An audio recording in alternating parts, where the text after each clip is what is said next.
Hi there, I'm Colin, and in this video I'm going to show you how to make this small occasional side table. It's made out of 9mm marine plywood. In fact, I had this piece left over. In fact, I had two pieces like this left over from another job that I was working on. And it's not the sort of timber I would normally go out and buy to make furniture. But I looked at it and thought, well, what else could I make out of this? Could I do something creative with this piece of material? Well, the result was this little side table, and I quite like it. Hi, Future Colin here. Just quickly before we get started, this is the material here. It's 9mm marine plywood, which you can easily get at your local hardware store. And in this video, we're going to look at basically creating these four legs and a very simple top, which will then join together with fasteners. Now, the material is actually very clear grade, so when you look at it, there's not a mark on it. So the whole sheet was almost perfect. The only problem with this material is that sometimes you get these imperfections in the actual plies themselves. And for furniture making, you mightn't think it's that attractive. And one of the other things is that because it's a hardwood ply, even when I was using the splinter guard on the circular saw, it is rather prone to some chip out. So that's something you've got to be mindful of. Other plywoods cut much nicer. But having said that, given the fact that we're making this out of leftover material, it's a pretty good result. The overall size I'm making is 400 by 400mm and a height of also 400mm.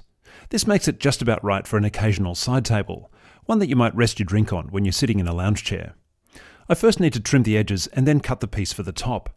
I'm using the splinter guard on the track saw, and that's doing a reasonable job on this hardwood ply of preventing splinter chip out, but it's not perfect. To cut the tapered legs, I'm using an angle of 4 degrees. Why 4? Well, because it looks right. Well, at least I think so. Then, using my kerf guide, I can accurately mark out the tapered sections, which then need to be laminated. Something to note here is that I'm using ply which is good on two sides, but not the same. That means I need to do some thinking to ensure that the same two good sides are facing out when I glue the pieces together.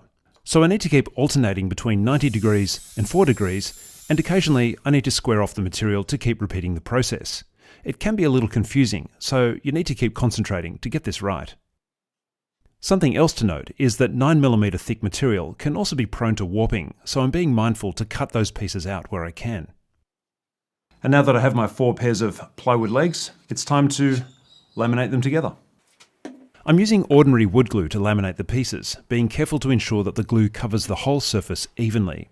Then I'll simply place a heavy weight on the pieces and make sure that there is visible evidence of glue penetration all the way to the edge. Once that's drying, I can turn my attention to the details on the top. I've designed and 3D printed 3 guides to help me radius the corners and drill the holes in the right places. This flat guide is perfectly aligned with the guide that goes over the legs so that the screws going through the tabletop align perfectly with the screw inserts inside the table legs. I'm aligning the guide so that the 2 corners are at the edge of the ply and that the guide is at 45 degrees to the corner. To fasten the tabletop to the legs, I'm using a countersunk screw that goes into a screw insert, which is actually inside the leg. Now this one is a standard Phillips drive screw. It's a stainless steel one, it's quite nice. But if you wanted to go for something a little bit more sophisticated, you could try something like this, which again is a countersunk screw, but it requires an Allen key to drive it. The reason why I'm using a Phillips head for this one is because, well, it's easy to get a hold of. Like I said, all of the materials in this project are easy to get a hold of at your local hardware store. And then to prepare the tabletop correctly after we've drilled those holes, we need to use one of these, which is a countersinking tool, so that the countersunk screw sits flat into the tabletop. Always have one of these handy. Very, very useful. But before I do that, I'm going to radius the corners with a router, using a template that I made with my 3D printed radius guide. Some people might like to use a bandsaw or a disc sander for this process, but I think the router gives a more precise and clean cut. Now back to countersinking the holes. You need to be careful to get nice round holes with this tool, and this can be tricky. Once the glue is dried on the leg sections, I need to plane off the excess glue, which also has the effect of planing out any misalignment that happened during the gluing process. This might all look a bit over-engineered, but I'm trying to make the most out of the material. To create the angle for the leaning table legs, I need to cut 4 degrees off the top and the bottom. Once again, using the MFT makes this job very simple. To drill the holes for the screw inserts, I'm using my drill guide, which I designed and printed especially for this project. This will allow me to drill 2 holes that are vertical and perfectly aligned with the 2 holes in the top for each leg. I've designed the guide to be the same length as the top of the leg to make aligning the position of the holes easy. Then simply drill out the holes and add the screw inserts. There are many varieties of these inserts. I'm using the very ordinary ones that you can find at your local hardware store. They require a 9mm hole to be drilled, and they take a 6mm screw. They install very easily and provide a surprisingly good amount of holding power. Now, I won't bore you with sanding footage, but I'll just say that I finished the surfaces with 180 grit because the material was very smooth to begin with, and the edges I did with 120 before finishing with 180. I wasn't being too fussy. To address that problem of the plywood being a little bit splintery, I'm actually going to finish it off with this hard timber wax. I like using this because it's very easy to apply. You just need a pair of rubber gloves and a nice soft rag to wipe it on and then to buff it off. And the other thing is, if you're prone to spilling things in a workshop, or if you're working in a school and you want to keep things nice and tidy, it doesn't pour out, it doesn't spill. So that's kind of handy.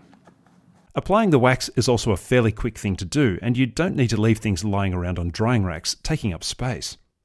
Even though this ply is very inconsistent in cross-section appearance, the wax actually brings out a reasonable effect. Buffing the wax off is quick and easy, but you can also finish it off with very fine steel wool to create a super smooth finish. Assembly is also quick and easy. Simply screw the whole project together. The obvious advantage of this process is that the project can be flat packed. And if you use fasteners that need an Allen key, you'll be making your own IKEA furniture. How about that? So here we have the 2 finished products. The questions to ask now are, do I like the design and would I make it again? Well, I do like the design. I like the lightweight appearance, the radiused corners next to the tapered legs, and that the legs are twice the thickness of the tabletop, and that was created by taking the same profile and just laminating 2 pieces together. The exposed fasteners is an appearance that I like to work with. That might not be your thing, but that's completely okay. The reservation I have is with the actual material. Even though I was being very careful, and I talked about this before, I was using the splinter guard, but I still got some splintery chip out, which is annoying. And the variation in color in the cross-section of the ply might not be your thing either, and you do also get some voids, so that can be a bit of an issue. However, you can use other plywoods to get around that problem. For example, this 18mm plywood here has a very consistent face and also a much nicer looking cross-section, although it does suffer from voids. And then of course there's this birch ply, which has a really consistent cross-section and always has a really nice looking face, but birch ply is more expensive. So would I make this again? Yes, I definitely would. And I'd rather have made 2 tables out of the 2 pieces of leftover ply in my garage rather than have the plywood kicking around in my garage forever. Would I make this with a class of design students? Yes, I definitely would as well, because there's so much room to move with the individual design components or experimenting with those components whilst still staying within the overall design concept. And I think that's one of the strengths of using this design with design students. So I hope you've got some value out of that. If you have, please hit that like and subscribe button, and we'll see you in the next one.